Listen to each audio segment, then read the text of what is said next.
Hey everyone, tonight we're diving into something extraordinary, not the comfortable world of house cats or the majestic realm of lions, but the razor sharp existence of the cheetah, nature's ultimate speed machine.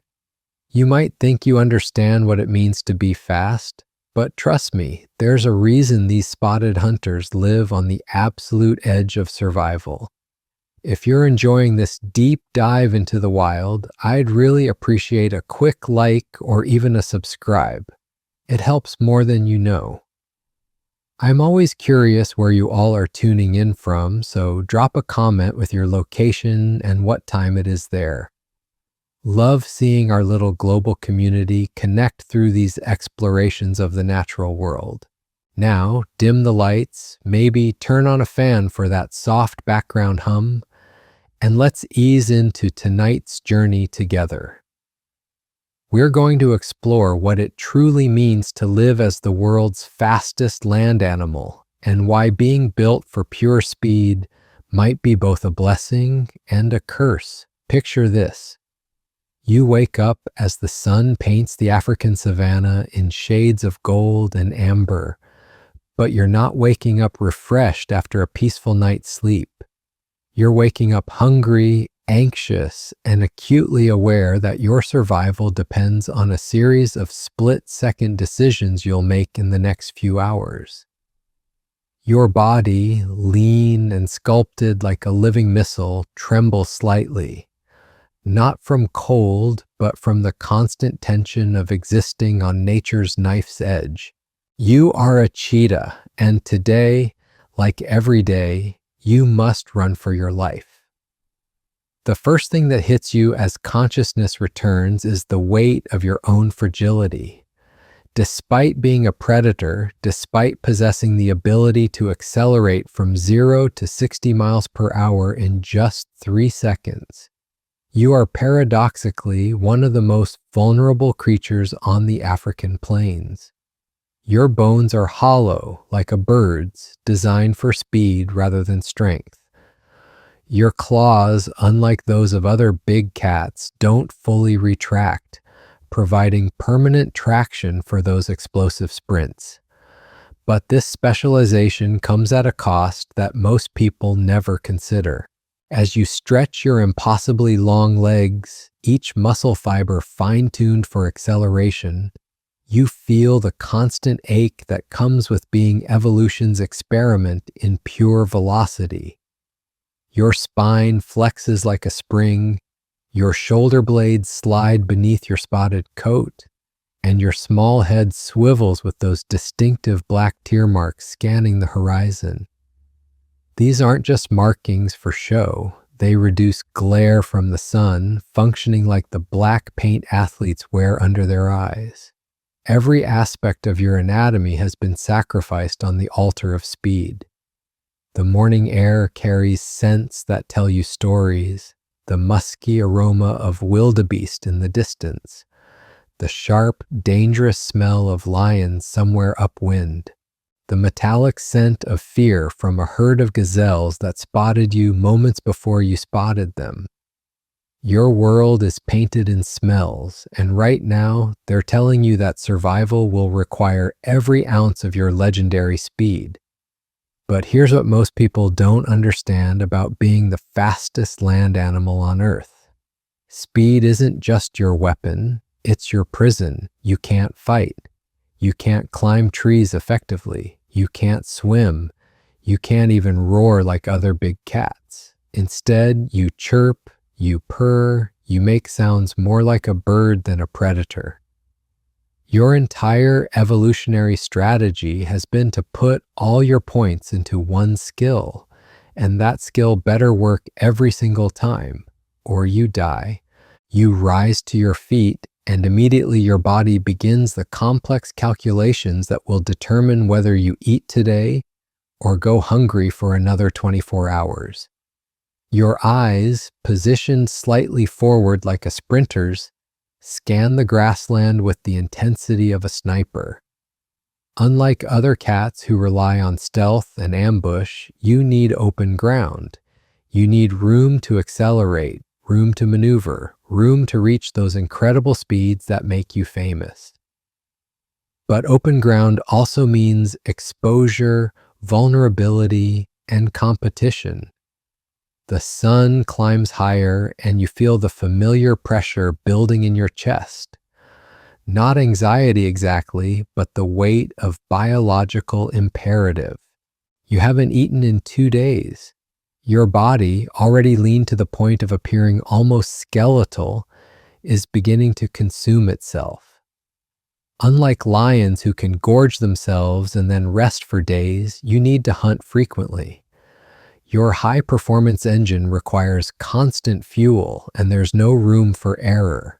In the distance, you spot them, a small herd of Thompson's gazelles, their tan bodies almost invisible against the dry grass. They're grazing peacefully, but you know that peace is an illusion.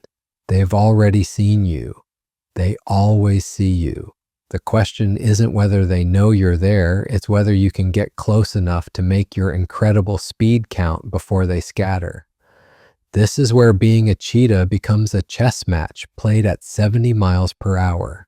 You begin what experts call the approach, a careful balance between getting close enough to strike and not alerting your prey to immediate danger.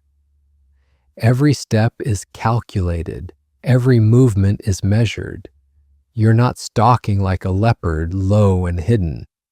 You're positioning like a missile system, calculating angles, distances, and timing. Your heart rate begins to climb, not just from anticipation, but from the physiological preparation your body is already making. Your large nasal passages start to dilate, preparing to process the massive amounts of oxygen you'll need. Your liver begins releasing stored sugars into your bloodstream. Your adrenal glands start flooding your system with hormones that will soon transform you from a cautious hunter into a living projectile. The gazelles continue to graze, but their movements have changed. They're more alert now, heads lifting more frequently, bodies positioned for instant flight. They know the game as well as you do. They've evolved alongside cheetahs for millions of years, and this deadly dance is as old as the savanna itself. You settle into a crouch, your body compressed like a spring under tension. This is the moment that separates cheetahs from every other predator on the planet. Lions can afford to miss. Leopards can try again tomorrow. Hyenas can scavenge. But you, built for one perfect moment of explosive speed, have to make this count. The mathematics of survival run through your body like electricity. Distance to target, approximately 150 meters. Wind speed and direction factored into your approach angle. Ground conditions noted and processed. Escape routes for your prey anticipated and countered. In the next few seconds, you'll either succeed spectacularly or fail completely. There's no middle ground in the life of a cheetah.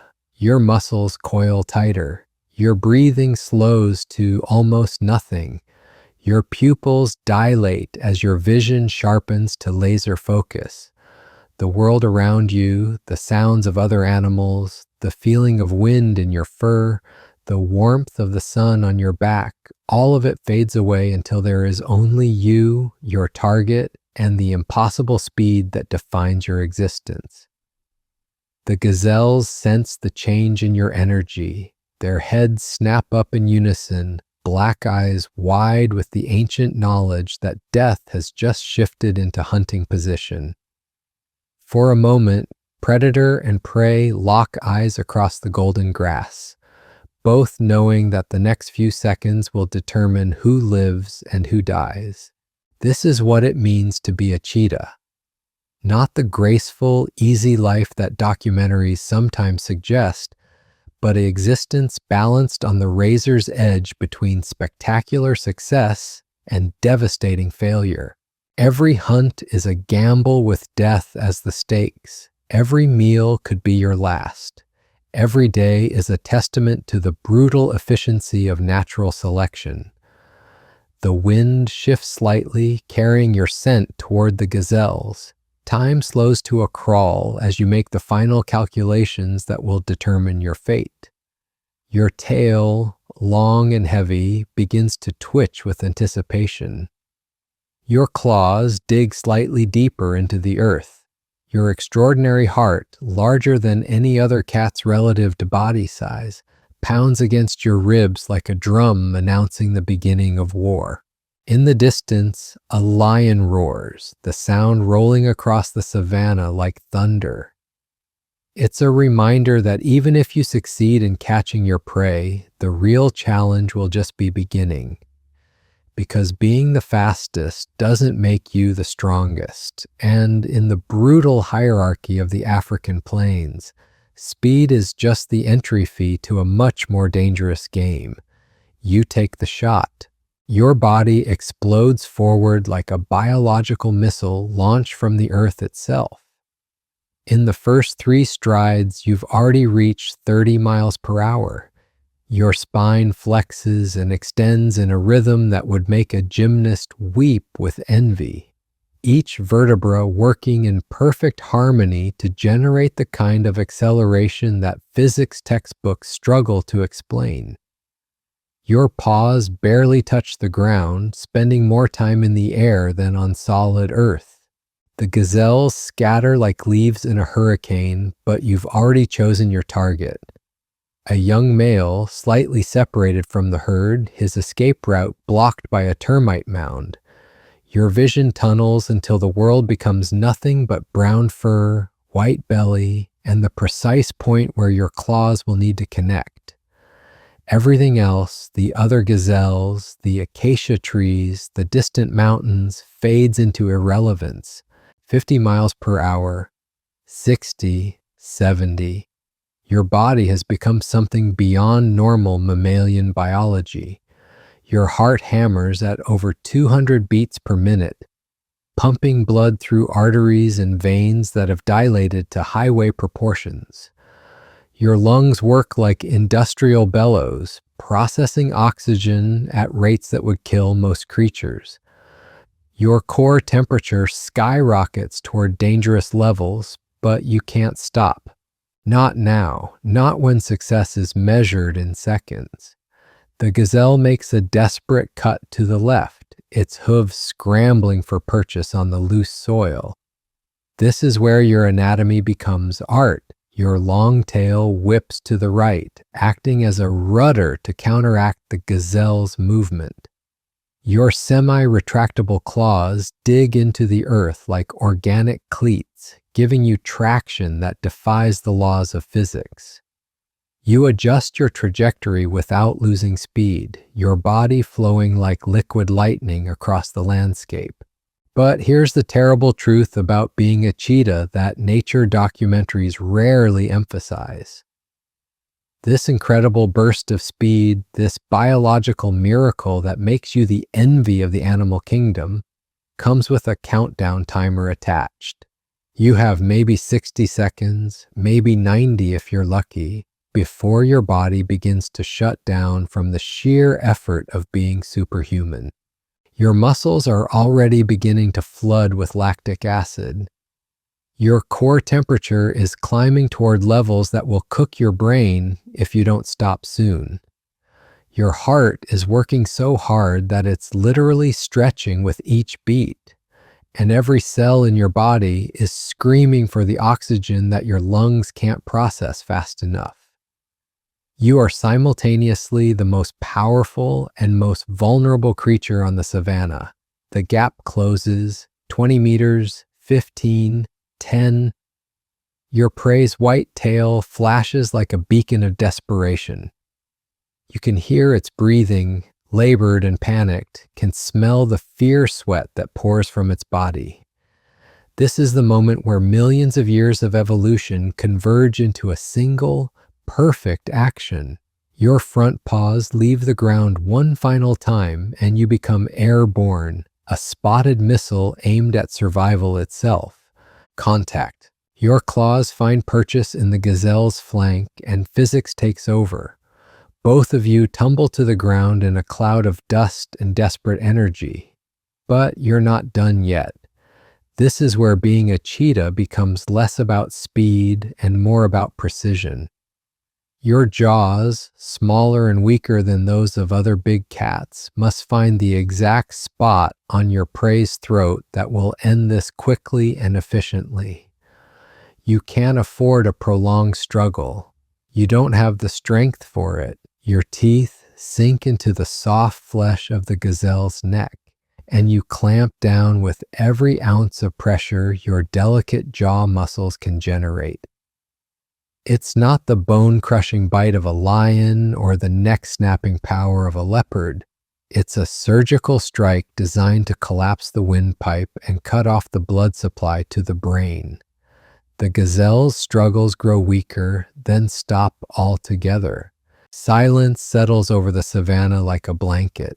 You release your grip and step back, your sides heaving like a broken accordion. Your body temperature has spiked to dangerous levels, and every instinct screams at you to rest, to cool down, to let your overworked cardiovascular system recover from the biological impossibility you've just performed. But you can't, not yet, because now comes the part that separates successful cheetahs from dead ones. You have to eat fast and you have to eat smart. Your kill sends out signals across the savanna like a dinner bell for every scavenger and apex predator within miles. The scent of blood carries on the wind. The absence of gazelle alarm calls tells every carnivore in the area that meat is available. And you, exhausted and overheated, are about to become the center of unwanted attention. You drag your prey toward the shade of a small acacia tree, your legs shaking with the effort. Every step is agony. Your muscles feel like they're made of molten lead. Your lungs burn with each breath. Your heart continues to thunder against your ribs, working overtime to cool your body and restore normal function. You are, at this moment, probably the most successful and simultaneously most vulnerable predator in Africa. The first bite of warm meat floods your system with relief, not just from hunger, though the gnawing emptiness in your stomach begins to fade, but from the knowledge that you've succeeded where failure would have meant death. The protein and fat begin to restore your depleted energy stores. The blood helps replace what you've lost through exertion. But even as you eat, your head swivels constantly, scanning for threats. And there, in the distance, you see them, a pair of spotted hyenas, their ugly heads low to the ground, following the scent trail that will lead them directly to you. Behind them, barely visible through the heat shimmer, the dark bulk of a lion moving with the casual confidence of an apex predator who knows that every kill in his territory belongs to him by right. Your meal, the reward for one of the most spectacular displays of speed and precision in the natural world, is about to be stolen. This is the cruel mathematics of being a cheetah. You can outrun anything on four legs, but you can't outfight a hyena clan or a hungry lion. Your evolutionary bargain, speed for strength, is about to exact its price once again. You tear off another chunk of meat, chewing frantically, trying to consume as many calories as possible before the inevitable confrontation. Your jaw muscles, still weak from the killing bite, work overtime to process the tough flesh. Every swallow is a small victory against the approaching theft of your hard-earned meal. The hyenas are closer now, their distinctive whooping calls echoing across the grassland. They're not afraid of you. Why should they be? You might be faster, but they're stronger, more durable, and they hunt in groups. To them, you're just a convenient hunting service, a living delivery system that catches prey and then politely steps aside when the real predators arrive. Your amber eyes meet those of the lead hyena, and in that moment, You both understand the ancient contract written in blood and survival. You will eat what you can in the next few minutes, and then you will abandon your kill and retreat to a safe distance. There will be no heroic last stand, no dramatic fight to the death. Just the quiet dignity of knowing when you're outmatched and the wisdom to live to hunt another day. This is what it means to be a cheetah, not just the glory of the chase, not just the magnificent spectacle of biological perfection in motion, but the humble reality of being evolution's compromise between speed and power. You are the fastest, but you are not the strongest. You are the most specialized, but you are not the most adaptable. You are nature's Ferrari in a world that often rewards pickup trucks. You gulp down one more piece of meat, the warm flesh barely touching your throat before the hyenas announce their arrival with that bone-chilling laugh that sounds like madness given voice.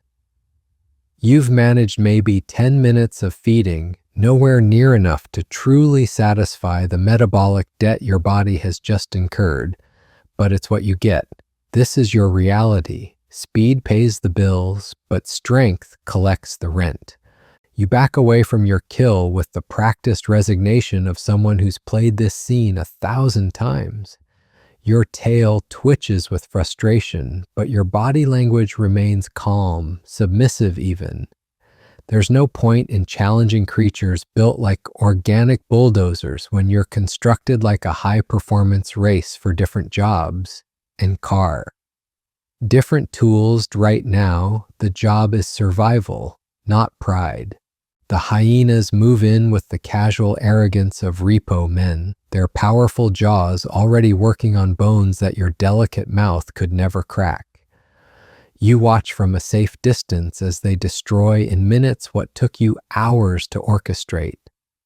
The gazelle disappears piece by piece into their industrial strength digestive systems, while you stand in the shade, panting like a broken engine, wondering if you consumed enough protein to make the next hunt possible.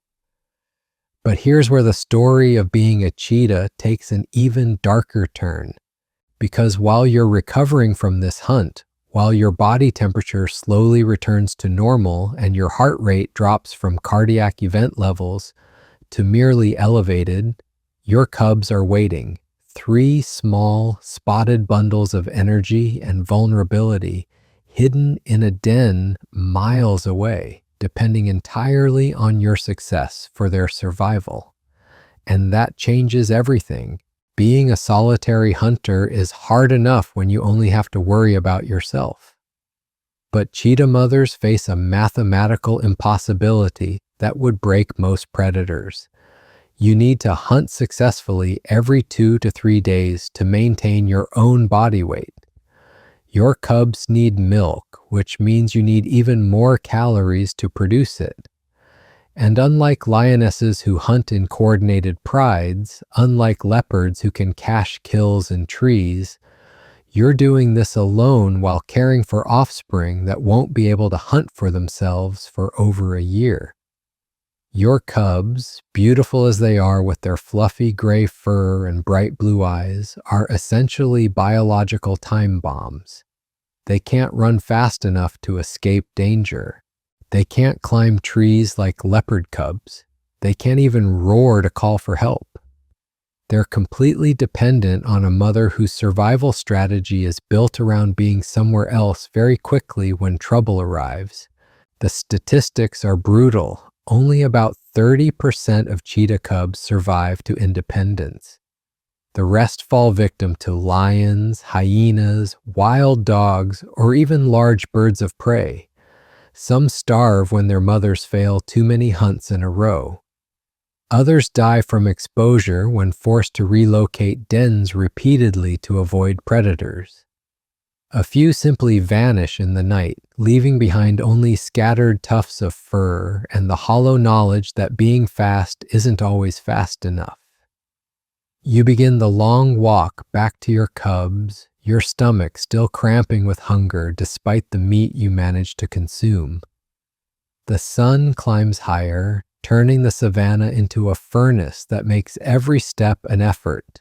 Your black tear marks channel sweat away from your eyes, but they can't channel away the constant anxiety that comes with being a mother in one of nature's most unforgiving ecosystems. As you travel, your ears constantly rotate, scanning for the sounds that mean death, the grunt of lions, the whoop of hyenas, the explosive alarm calls of prey animals that might alert every predator in the area to your presence. You move with the fluid grace that makes cheetahs look like they're floating across the landscape, but beneath that elegant exterior, every muscle fiber is coiled for instant acceleration. The den comes into view, a small cave carved into a rocky outcropping that provides minimal shelter but maximum visibility. This is your third den site this month. You moved the cubs twice already when lions came too close, carrying them one by one in your mouth across miles of dangerous terrain while they mewed their confusion and fear. Each relocation is a gamble, exposing your offspring to the very dangers you're trying to avoid. But as you approach, something's wrong. The silence is too complete. Usually you'd hear the soft chirping calls of your cubs as they detect your scent on the wind. Today, there's nothing.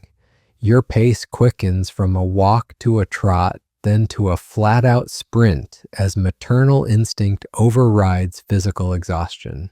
You reach the den and peer inside, your heart hammering with a different kind of intensity than the hunt provided. 3 small shapes huddle in the deepest corner, their eyes wide with fear. They're alive, but they're terrified. The scent story written in the cave's confined air tells you everything you need to know. Hyenas. They found your den while you were hunting, drawn by the scent of milk and helplessness. Your cubs survived only because hyenas, for all their power and cunning, aren't built for squeezing into tight spaces. The rocky crevice that serves as your nursery was just narrow enough to keep death at bay, but it was close, too close. The scratch marks on the stone walls show how desperately the predators tried to reach your babies.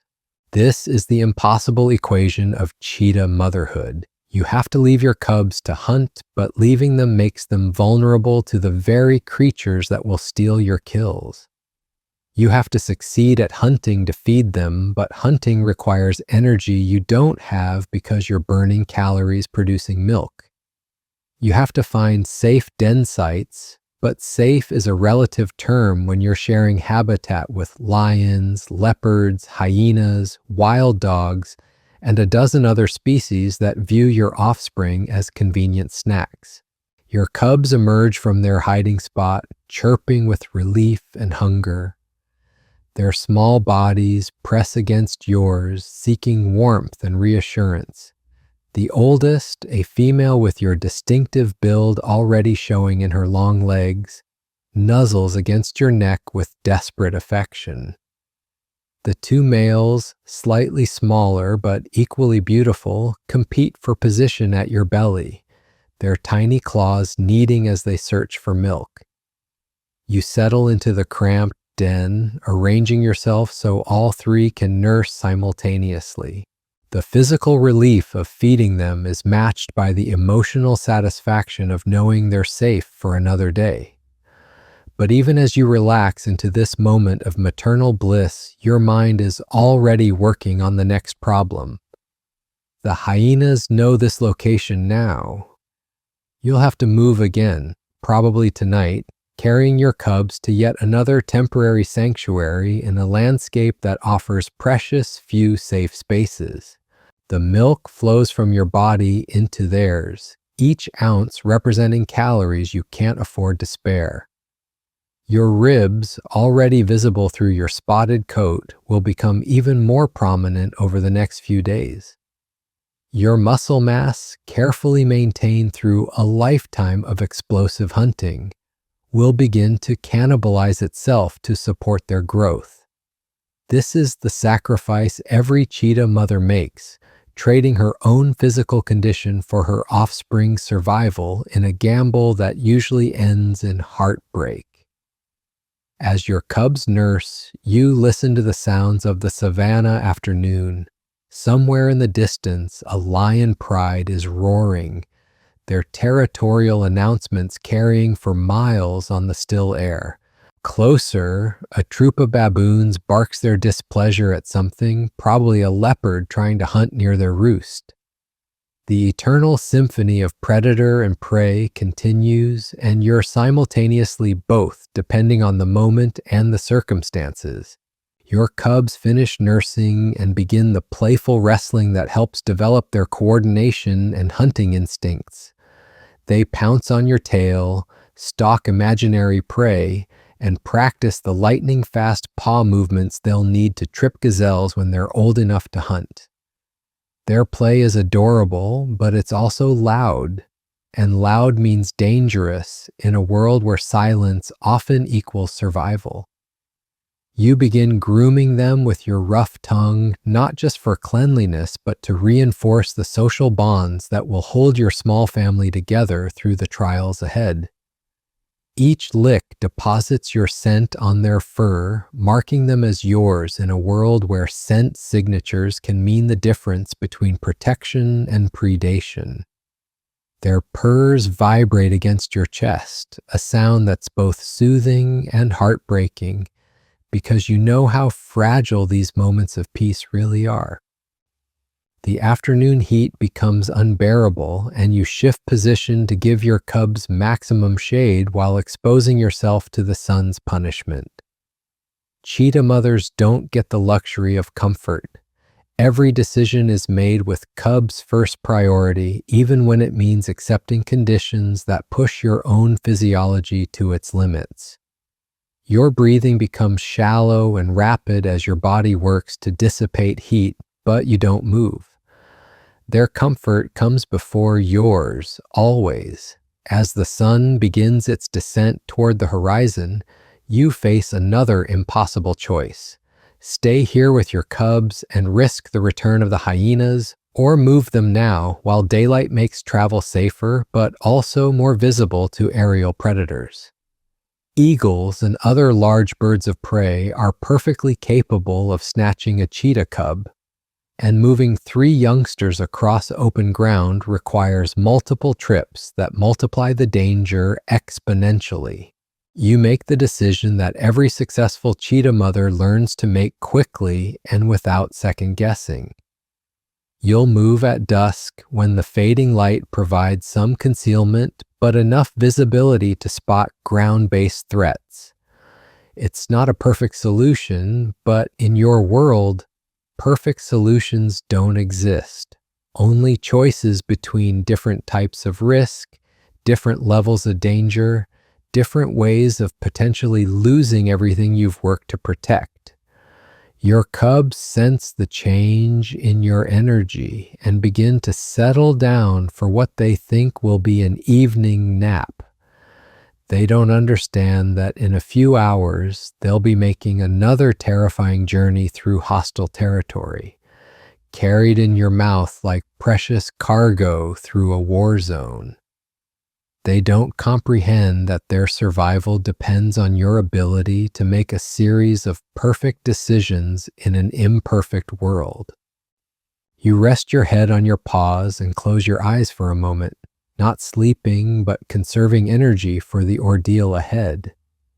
In your mind, you map the route to the backup den site you've already scouted, calculating distances, identifying potential threats, planning contingencies for the dozen things that could go wrong during the move.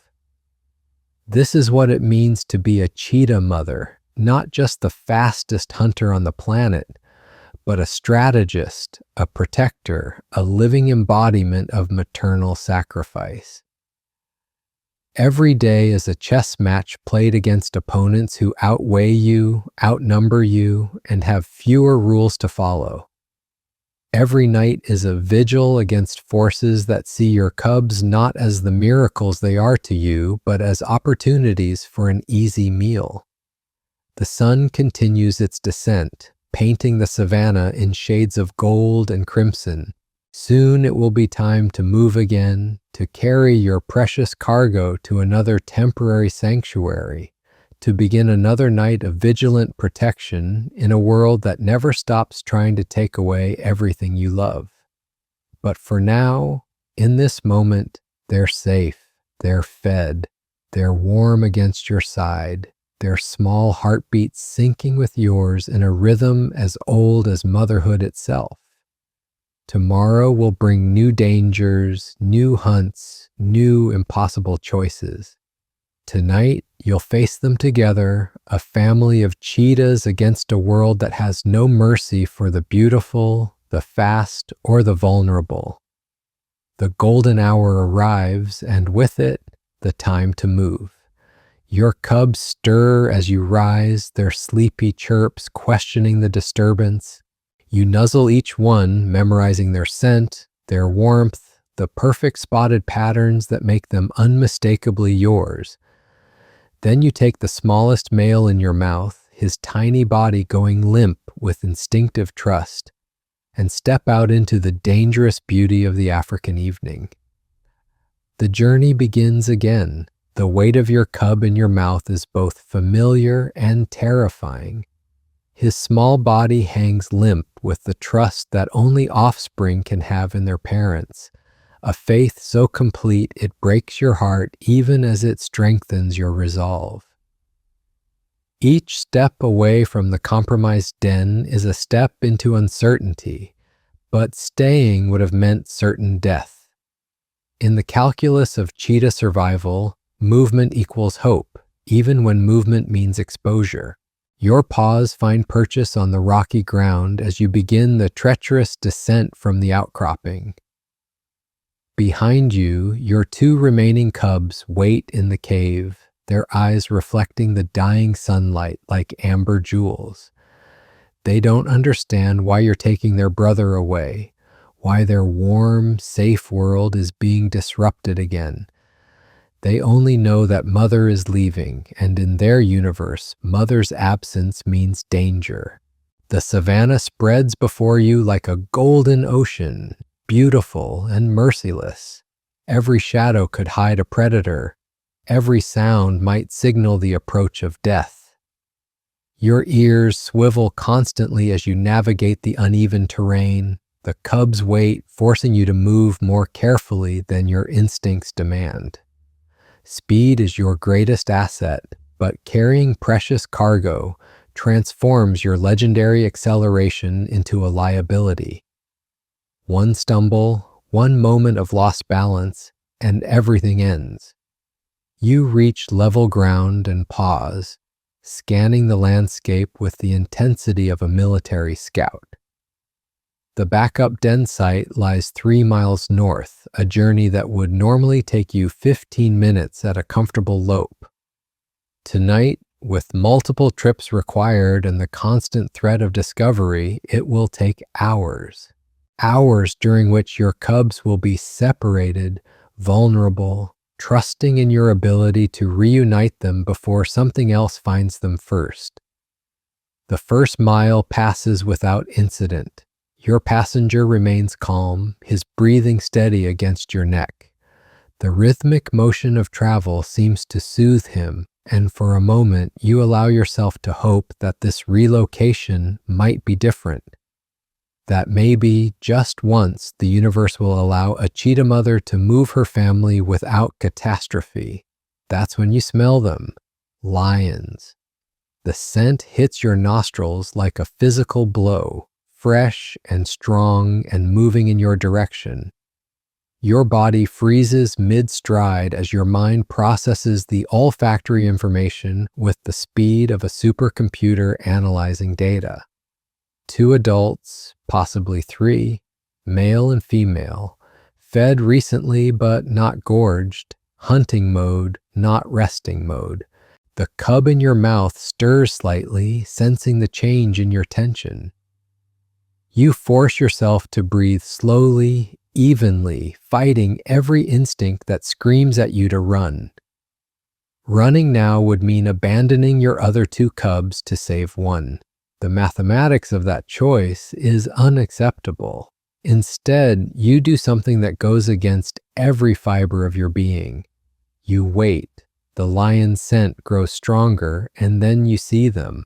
A mated pair moving through the twilight with the casual confidence of apex predators in their own territory. They haven't detected you yet, focused as they are on some distant prey animal whose scent you can't identify. But they're moving on a trajectory that will bring them dangerously close to your original den site, your cubs, your two remaining babies, alone and defenseless in a cave that suddenly feels as exposed as a billboard. The male lion's head turns slightly in your direction, and you know you have seconds to make a decision that will determine whether you lose one cub or three.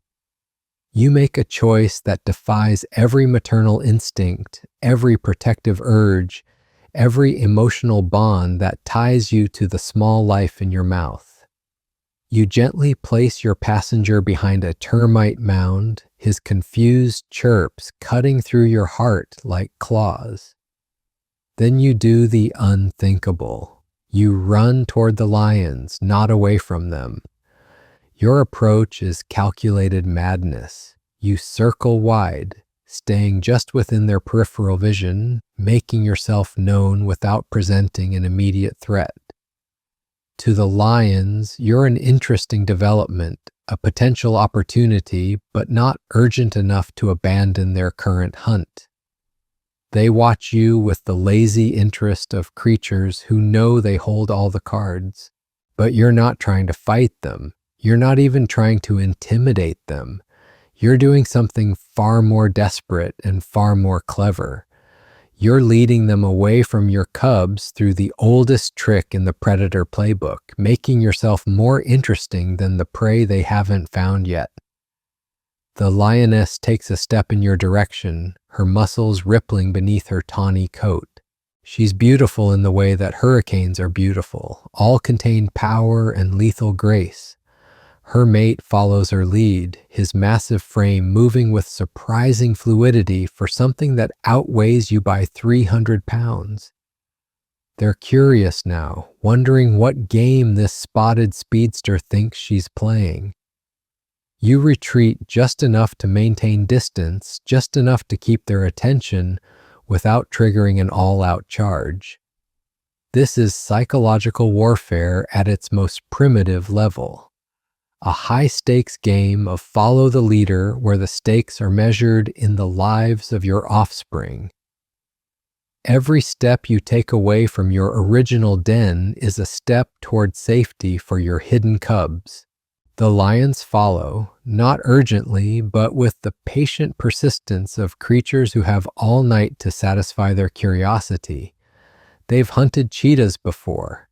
They know your capabilities and your limitations. They're probably wondering why you're not running at full speed, why you're lingering within striking distance when you could be miles away by now. What they don't know, what they can't possibly understand, is that you're not thinking like prey. You're thinking like a mother, and mothers don't abandon their children, even when abandoning them would be the smart, tactical decision. Even when staying means almost certain death. You lead them nearly half a mile from your den site before making your next desperate gamble. You turn and face them directly, your small frame dwarfed by their bulk. Your golden eyes meet in theirs in a moment of perfect understanding. You're no longer running. You're no longer leading them away. You're making a stand. The male lion's tail twitches with interest. This is unexpected behavior from a cheetah, and unexpected behavior means potential entertainment. His partner circles slightly to your left, her hunting instincts engaging automatically. They don't need to coordinate their attack. They've done this dance thousands of times with dozens of different prey species. But you're counting on something they've never encountered before. A losses and decided that one life cheetah who isn't trying to escape, a mother who has already calculated the acceptable. Your cubs will survive your death. They even her own is worth trading for two others' hiding place. The lioness makes the first move. A won't survive the discovery of their lazy swipe with one massive paw that's more exploratory than aggressive. She's testing your reflexes, measuring your speed, confirming what she already knows about cheetah capabilities. You dodge easily, your superior agility making run. You can't run, not her look clumsy by comparison. But you don the game, approaching from yet. The male joins your right while his mate maintains position on your left.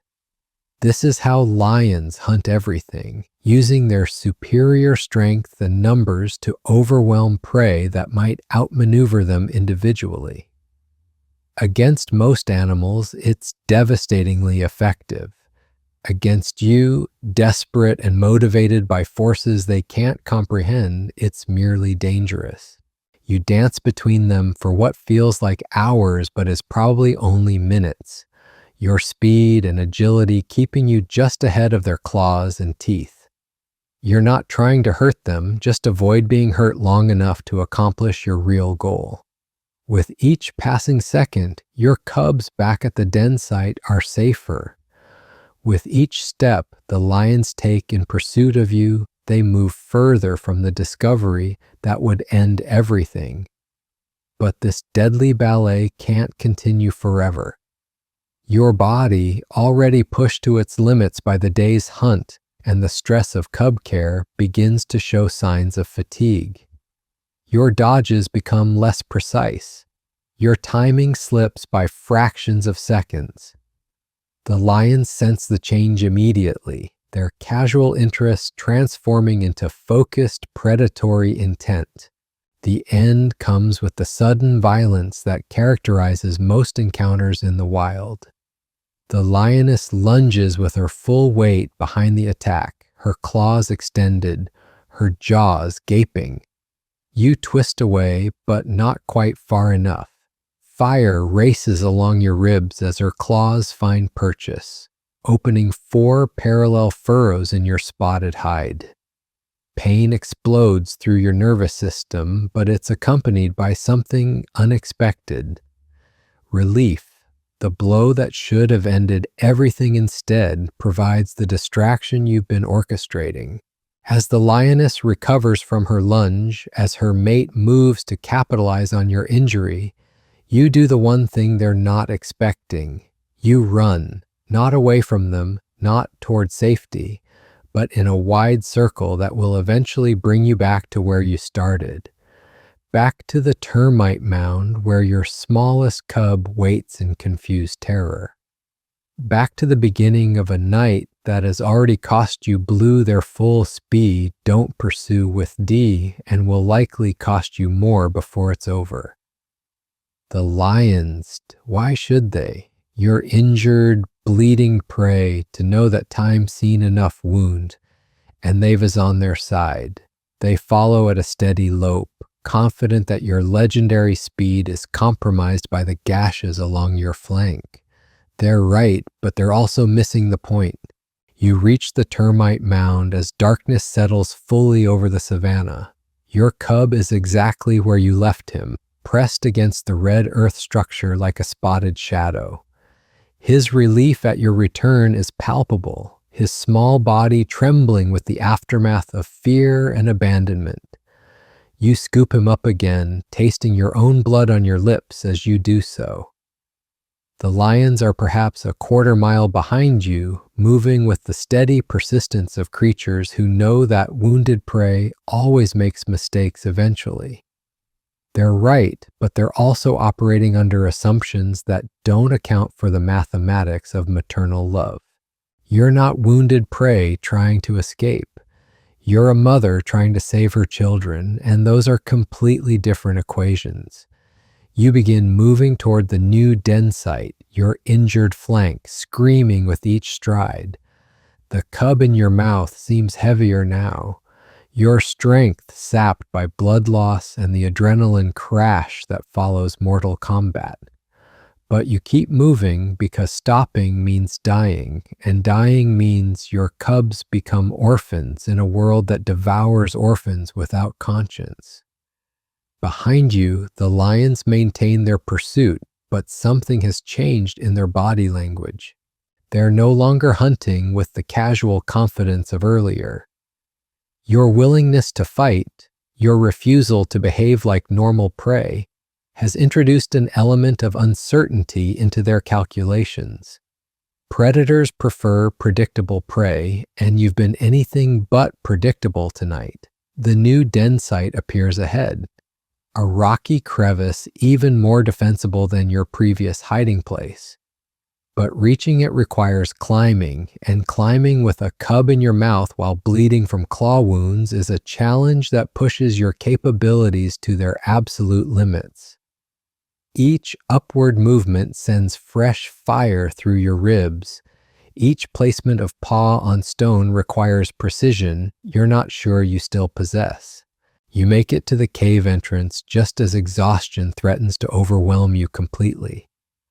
The cub slips from your mouth into the safety of the rocky chamber, his frightened chirps echoing off the stone walls. 1 down, 2 to go. But as you turn to begin the journey back to retrieve your remaining cubs, you realize the lions have made a crucial decision. They've given up the chase. Whether from frustration with your unpredictable behavior, concern about following a cornered predator into a defensive position, or simply the calculation that easier prey exists elsewhere, they've turned away. Their scent grows fainter with each passing minute, and for the first time since this nightmare, the night is far from over. 2 cubs still began. You allow yourself a moment of hope. But wait in the original den site, probably terrified by your prolonged absence. The journey back will be even more difficult now, with blood loss and exhaustion compounding every step. And once you retrieve them, you'll need to make 2 more trips across the dangerous savanna, each one a new opportunity for disaster. You rest for perhaps 5 minutes, letting your cub settle into the new cave while you assess your injuries. The claw wounds are deep but not fatal, painful but manageable. You've been lucky, though luck is a relative term when you're a bleeding cheetah mother with 2 cubs still exposed to danger. In your world, luck is measured in degrees of survival, not happiness. The return journey begins with your body protesting every movement. Blood has begun to clot along your ribs, creating a stiff, pulling sensation that makes running awkward. But you push through the discomfort, driven by the knowledge that your cubs are alone and vulnerable. Every minute you spend recovering is a minute they spend unprotected. The savanna has transformed in your absence. Night sounds have replaced day sounds, and the acoustic landscape tells a different story. Hyenas whooping in the distance, their calls closer than you'd like. An owl somewhere overhead, its presence a reminder that death comes from the sky as well as the ground. The rustle of small creatures in the grass, prey animals whose movements might mask the approach of larger predators. You reach the original den site to find your cubs huddled together at the back of the cave, their eyes reflecting your silhouette like small stars. Their relief is immediate and overwhelming, their chirps and purrs filling the confined space with desperate affection. They press against you, seeking comfort and reassurance, their small bodies trembling with the aftermath of prolonged fear. The older female, your daughter who already shows signs of your build and temperament, seems to understand that something fundamental has changed. Her amber eyes study your wounds with an intelligence that's both heartbreaking and hopeful. She's learning lessons tonight that no cub should have to learn, but lessons that might keep her alive when she has cubs of her own. You select her for the second trip, partly because she's the largest and strongest, partly because her developing awareness makes her less likely to struggle during transport.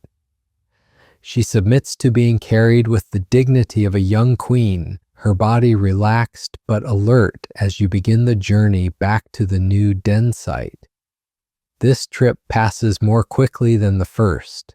Your body has found its rhythm despite the injuries, and the familiar weight of a cub in your mouth provides a strange comfort. The pain is still there, the exhaustion still clouds your thinking, but you've moved beyond the crisis point into that strange state of endurance that mothers discover in extremis. The reunion with your first cub is brief but joyful. 2 down, 1 to go. But as you prepare for the final trip, the most dangerous trip, you realize that your smallest cub, the male who was too frightened to move during the crisis, will be the most challenging to transport. He's always been the nervous one, quick to panic, slow to adapt to change. The final journey back to retrieve him becomes a race against dawn. Light is beginning to creep across the eastern horizon, and daylight will bring new predators, new dangers, new complications to an already impossible situation. Your body moves on autopilot now, muscle memory and maternal instinct driving you forward when conscious thought becomes too difficult. You find your last cub exactly where you left him, pressed against the back wall of the cave like he's trying to become part of the stone itself. His fear is palpable, his small body shaking with terror and confusion. He doesn't understand why his family has been scattered, why his mother keeps leaving and returning with blood on her fur. He only knows that his world has become dangerous and unpredictable. Picking him up requires more gentleness than usual. His panic makes him struggle, his claws scratching at your muzzle as he tries to escape what he perceives as another threat. But eventually, exhaustion overcomes fear, and he goes limp in your mouth, his trust finally overriding his terror. The final trip is the longest, not in distance, but in psychological weight. With each step, you're carrying not just your cub, but the accumulated stress and exhaustion of the entire night. Your wounds have reopened with the constant movement, fresh blood making your footing uncertain on the rocky terrain. But you keep moving because stopping now would make everything you've endured meaningless. Dawn is breaking as you reach the new den site for the last time.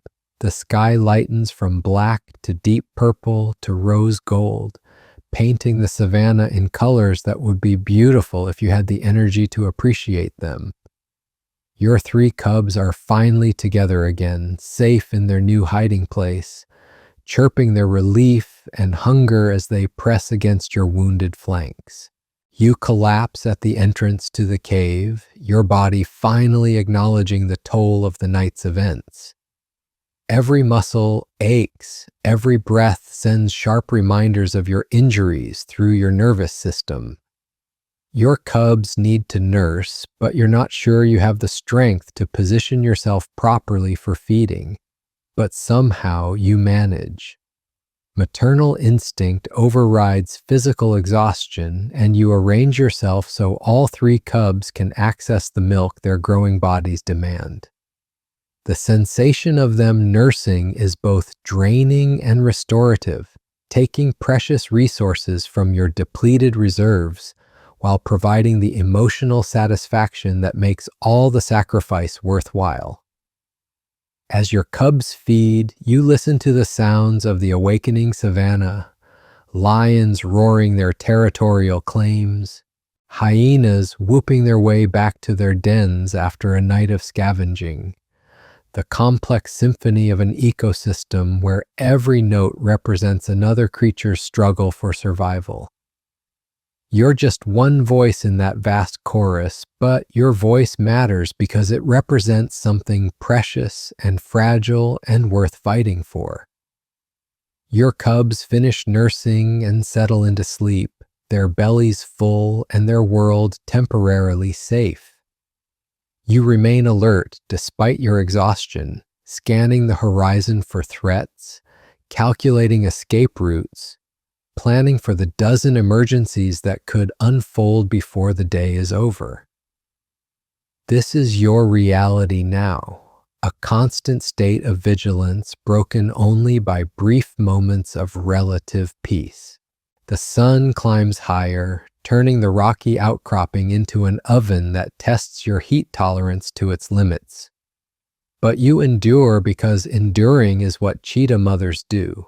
You've moved your family to safety, paid the price in blood and exhaustion, and bought yourself perhaps a few days of relative security before the next crisis demands another impossible choice.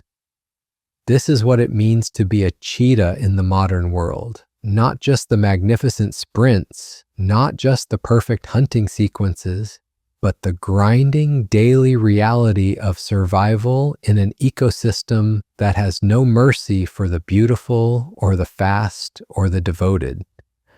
Every day is a victory against overwhelming odds. Every night survived is a small miracle. Every cub that reaches adulthood represents a triumph of love over logic, hope over experience. Your wounds will heal.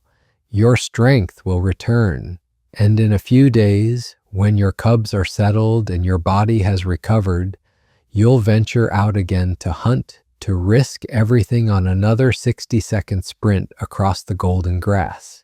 Because that's what cheetah mothers do. They run, they risk, they sacrifice, and they endure, carrying the future of their species in their hearts and their milk and their unwavering determination to survive another day. The story continues as it has for millions of years, written in spots and speed and the quiet courage of mothers who refuse to give up, no matter how impossible the odds become. The afternoon heat becomes your enemy in ways that go beyond simple discomfort. As a cheetah, your relationship with temperature is a constant negotiation between survival and physics. Your body, engineered for explosive speed, handles heat like a high-performance engine without adequate cooling systems. Every degree above optimal becomes a threat multiplier, affecting not just your comfort, but your ability to hunt, to think, to protect your cubs. You shift position again, trying to find an angle that gives your nursing offspring maximum shade while exposing yourself to the punishment of the African sun. There's no good choice here, only degrees of sacrifice. Your spotted coat, beautiful as it appears to human observers, becomes a liability in the midday furnace. Unlike lions with their tawny camouflage or leopards with their rosette patterns that break up their outline in dappled forest light, your spots were designed for a different kind of hunting, a different kind of survival. The cubs sleep fitfully against your side, their small bodies generating additional heat that pushes your already stressed thermoregulation system toward dangerous levels. Your breathing becomes rapid and shallow, each exhale an attempt to release the thermal energy building in your core. But you don't move away from them. You can't. In the mathematics of cheetah motherhood, their comfort always comes before yours, their survival before your own. Your mind drifts to water, that precious commodity that exists in your world as scattered water holes guarded by territorial hippos and crocodiles, as seasonal streams that disappear for months at a time, as morning dew that provides barely enough moisture to wet your tongue. Water represents safety and danger in equal measure. Every cheetah needs it, but every watering hole becomes a killing field where predators wait for the desperate and the thirsty. The cubs will need water soon, their growing bodies demanding hydration that your milk alone cannot provide. but taking them to drink means exposing them to every carnivore in the territory, means standing vulnerable at the water's edge while they lap with the trusting slowness of creatures who don't understand that drinking can be deadly. It means making yourself a target in the one place where running isn't always an option. A movement on the horizon catches your attention, pulling you from thermal misery back to tactical awareness. Vultures, 4 of them, circling in the thermal currents with the patient efficiency of nature's cleanup crew. They're too far away to be interested in you or your cubs, but their presence means death somewhere in your territory. Death means scavengers, and scavengers mean competition for resources you can't afford to lose. Your ears rotate like radar dishes, picking up sounds that tell the story of the afternoon savanna, the grunt roar of a lion pride settling into shade somewhere to the east, the chittering alarm calls of ground squirrels who've spotted a snake or a mongoose, the distant rumble of a thunderstorm building beyond the mountains, promising rain that might not reach you but will change the air pressure in ways that affect every creature's behavior. Weather in your world isn't just about comfort or inconvenience. It's about survival dynamics that shift with every degree of temperature change. Every drop in barometric pressure, every shift in wind direction. A thunderstorm can scatter prey animals and provide cover for hunting, but it can also flood den sites and create muddy conditions that rob you of your speed advantage. Rain can fill water holes and reduce competition, but it can also wash away scent trails that help you navigate your territory. Your cubs begin to stir, their afternoon nap interrupted by some internal clock that tells them it's time to nurse again. Their small mouths find their familiar positions along your belly, and once again you feel the peculiar mixture of drain and fulfillment that defines nursing motherhood. Each ounce of milk they consume represents calories you can't spare, proteins your body will have to manufacture from its own muscle tissue if necessary. The oldest cub, your daughter, finishes nursing first and begins the grooming routine that will occupy much of her adult life. Her small tongue, already rough with a papillai that will eventually be able to strip meat from bone, works methodically through her spotted fur. She's learning the essential skills of cleanliness that keep scent signatures manageable and parasites at bay. In a world where smell tells stories and attracts unwanted attention, grooming isn't vanity, it's survival strategy. Her brothers join her in the grooming session, their playfighting gradually intensifying as energy levels rise. They practice the pouncing, grappling, and striking motions they'll need as adults, but their play is loud, enthusiastic, and completely oblivious to the dangers that loud behavior attracts. You watch their games with the complex emotions of a mother who delights in their development while fearing what their exuberance might cost. A sharp bark echoes across the savanna, followed by another, then a chorus of alarm calls that send every prey animal within miles into high alert. Wild dogs, a pack moving through the area, their distinctive vocalizations unmistakable to anyone who survived long enough to learn the language of African predators. Wild dogs represent a particular kind of threat to cheetah families.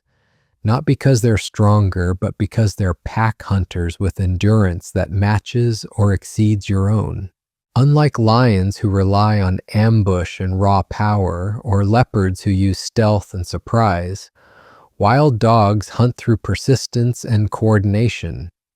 They can maintain speeds that would exhaust you over distances that turn your sprint advantage into a liability.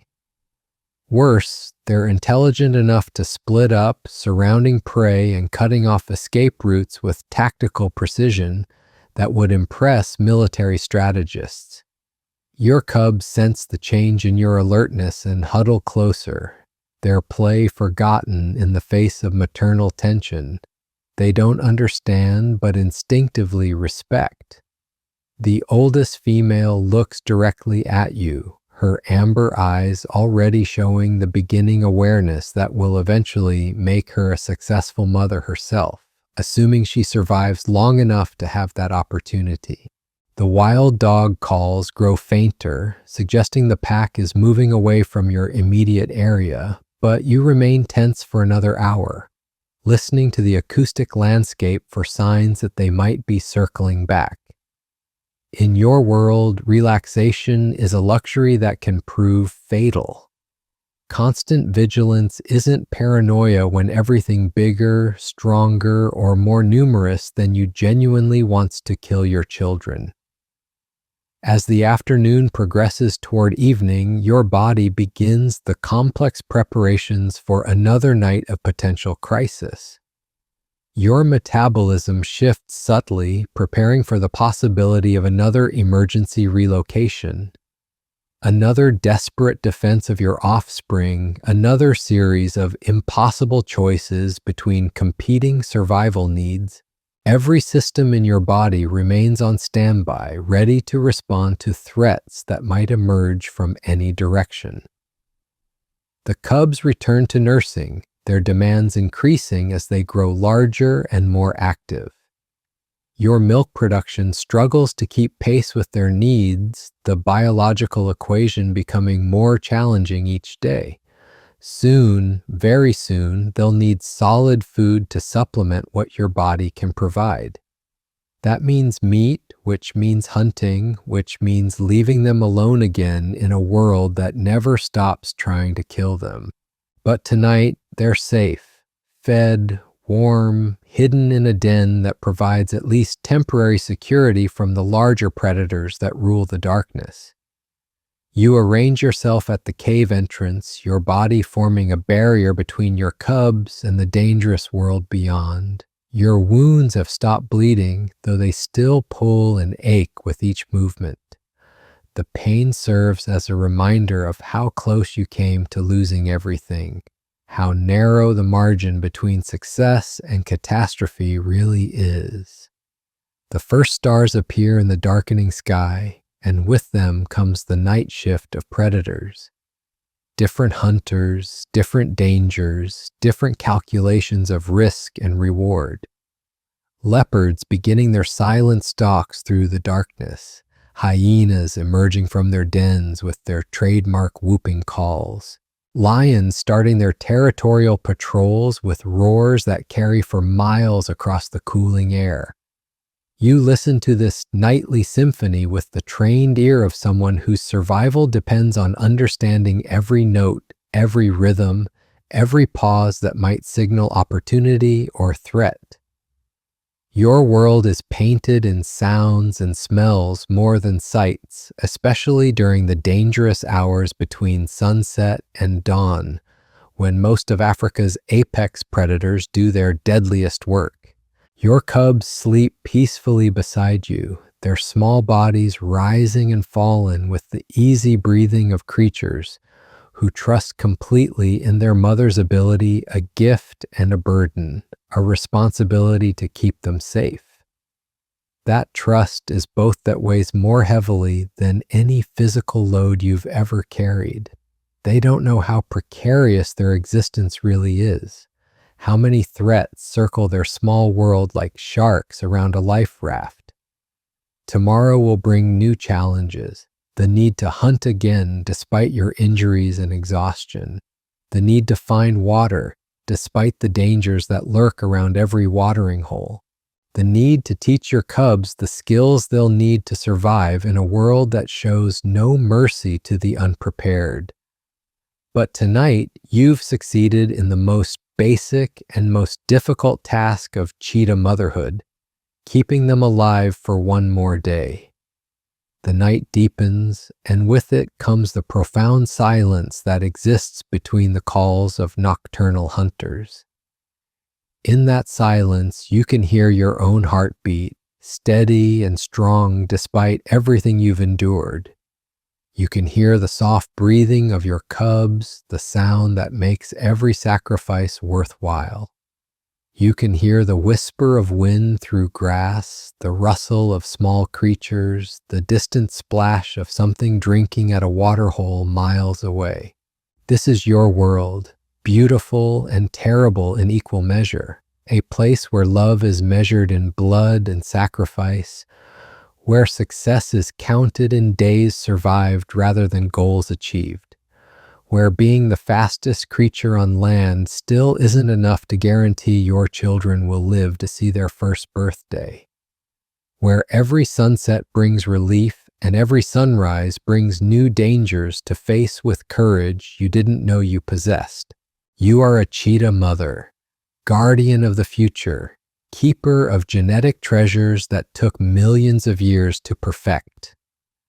Your spots tell the story of evolution's experiment in speed and grace. Your body carries the wisdom of countless generations who faced these same impossible choices and somehow found ways to survive. Your heart beats with the rhythm of maternal love that transcends species, that connects you to every mother who has ever fought against overwhelming odds to protect what matters most. The golden sun settles behind the acacia trees, painting the savanna in shades of amber and crimson, and you understand something profound about what it means to be a cheetah. It's not just about the 70-mile-per-hour sprints or the perfect hunting sequences that make wildlife documentaries so captivating. It's about existing in that razor-thin space between magnificence and vulnerability, where every heartbeat is both a victory and a gamble against impossible odds. Tonight, as your cubs sleep peacefully against your wounded side, their small bodies warm with the milk you've given them despite having so little to spare, you embody something that transcends speed itself. You represent the quiet heroism of mothers everywhere who face overwhelming challenges with nothing but love, determination, and the refusal to surrender. Your story, written in spots and sacrifice, reminds us that true strength isn't always about being the biggest or the loudest. Sometimes it's about being willing to run toward danger when everything you love depends on it.